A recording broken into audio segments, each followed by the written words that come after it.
Sometimes I think I'm the luckiest teacher on the planet. Working in business English, working with executives. One of my students came to me today really having some issues at kind of the nuance of the business style in North America compared to other parts of the world. We met, we talked about, we went through the issues that he's experiencing, and he is a very seasoned professional, highly educated, and has advanced very far, and he's doing really well in his position. But business is done differently in North America than it is in other parts of the world, especially the difference, say, maybe between South America and North America.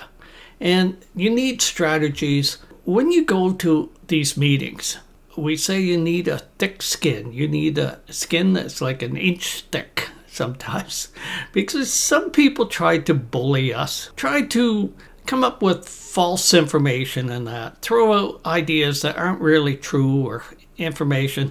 And you need to stick to the facts, and you need to make sure you don't react to these people. Be very to the point. You listen, you see where the difficulty is.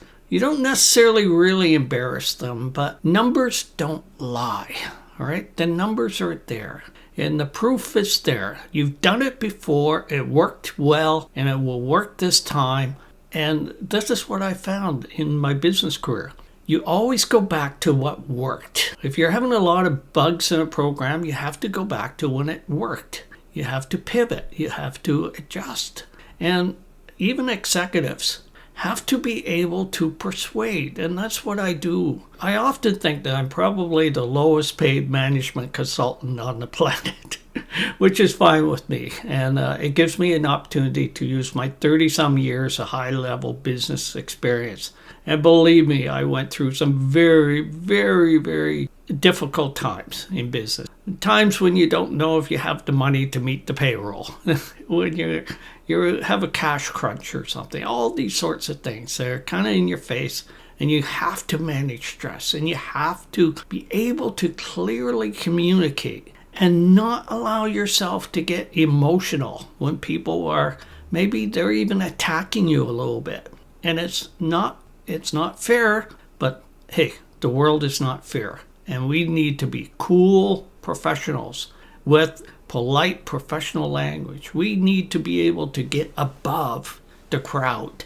And that's what I help my students with, so be it a job interview, be it a one-on-one meeting, be it a meeting with the board of directors, how to communicate in English as an ESL person, how to get your ideas across. And hey, I've been wrong before, and I've listened, and I've put the ideas out there, and maybe I was wrong. Often I was wrong. And I would admit to it, and we would come up with a great decision. That's what business is about, right? Corroboration. But sometimes you get difficult people, and I would say that is probably one of the best characteristics of a good leader, is how to manage difficult people, how to manage people who are under a lot of stress and are really worried in that, and show leadership. Show them that you can get through the problem. I was watching a series about Winston Churchill, and in 1940-41, a lot of his advisors, the people in Parliament and that, wanted to basically surrender to the Nazis. This would have been terrible. Can you imagine? All of Europe, everything would have been under control of Churchill. He was a bulldog. He wasn't going to accept it. And they went through a lot of pain, and they really didn't have much support. But he brought the English people together. I think he's been the greatest leader of the 20th century.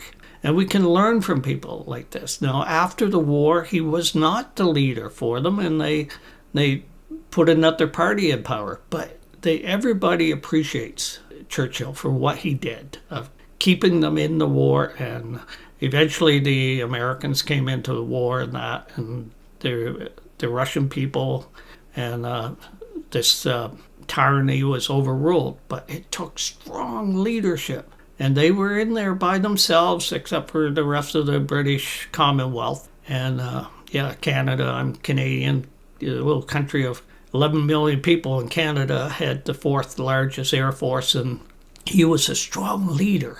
The world would have been very different without him. And you can be a strong leader.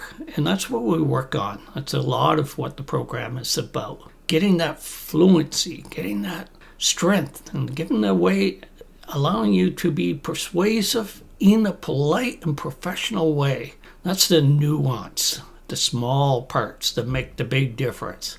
I'm always coming to realize that as I work with my executive students, managers, and different ones, it's the interpersonal problems that they often have when they come to a new country.